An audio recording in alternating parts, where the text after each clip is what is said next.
Welcome back to Tired Old Queen at the Movies. Let's go see Steve. Johnny!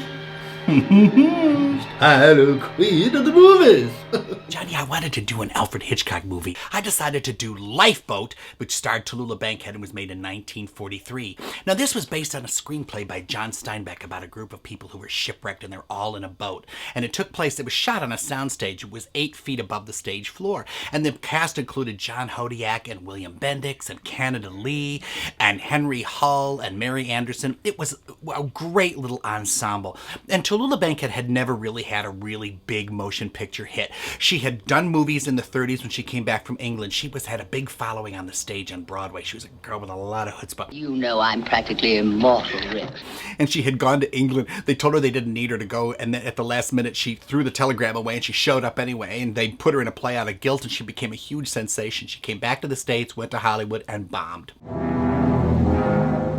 Went back to Broadway, and Lillian Hellman wrote The Little Foxes, and she did it. Now, unfortunately, many of the plays that she did ended up being vehicles for Bette Davis. Dark Victory for one, The Little Foxes for another, and Bette Davis ended up doing a pretty dead-on impersonation of Tallulah Bankhead in All About Eve. Tallulah used to say, "I saw that movie all about me." Fasten your seatbelts. It's going to be a bumpy night. One time I was watching The Tonight Show and Joan Rivers was subbing for Johnny Carson, and Hume Cronyn and Jessica Tandy were on, and Joan Rivers said to Hume Cronyn, "Oh, tell me a Tallulah Bankhead story." So he said, "Well, when we shot Lifeboat, the lifeboat was 8 feet above the soundstage." He said, "We had to go up a ladder." Well, Tallulah never wore underwear. So she would go up the ladder and everybody would go, "Argh!" He said after a few days, sort of got used to it. One day a woman came in from the Legion of Decency. She saw Tallulah go up the ladder. She took a look at it and she went, "Oh my God." And she said, "If you don't tell Tallulah to put on underwear, I'm closing down this picture." So the assistant director said to Hume Cronyn, "Where's Hitch?" They said, "Well, he's over in the commissary." So they race over and Hitchcock is having lunch. And the assistant director says, "Hitch, we're in big trouble. We got a woman here from the Legion of Decency. You got to tell Tallulah to put on underwear." Hitchcock said, "Oh, I don't think I can do that at all." They said, "Why not?" He said, "Well, it's not my job." I said, "Well, whose job is it?" He said, "Well, it could be anyone's. Could be wardrobe, could be makeup, could even be hairdressing."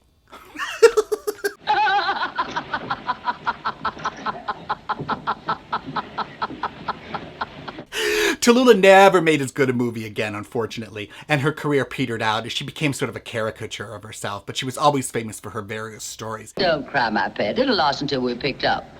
I hope.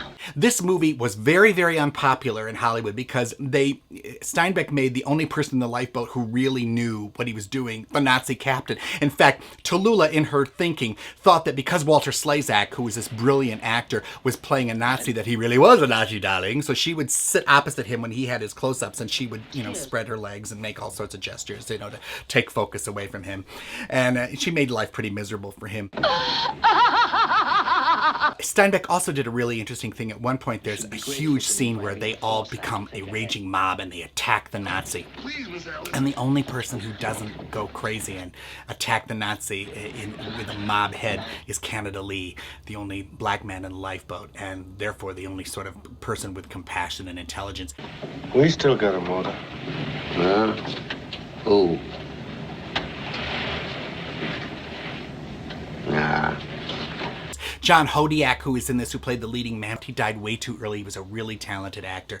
And William Bendix, great character actor, who never made a bad movie, never gave a bad performance, later did The Life of Riley. He's the guy that gets his leg chopped off during the hurricane, during the big storm sequence. The boat is being tossed and turned, and they're cutting off this guy's leg. Everything happens on this boat. Not a thing is left, but it doesn't matter. It's Alfred Hitchcock, it's high suspense, and it has Tallulah Bankhead, darling, in the only good film role she ever did. So do tell him, you have a light, darling? Everybody, can I get a cigarette? Tallulah found out that Bette Davis was doing an imitation of her in All About Eve, and when they asked her about it, Tallulah said, "I've heard, darling, that she's doing an imitation." Oh! Things to eat. The popcorn can't be beat.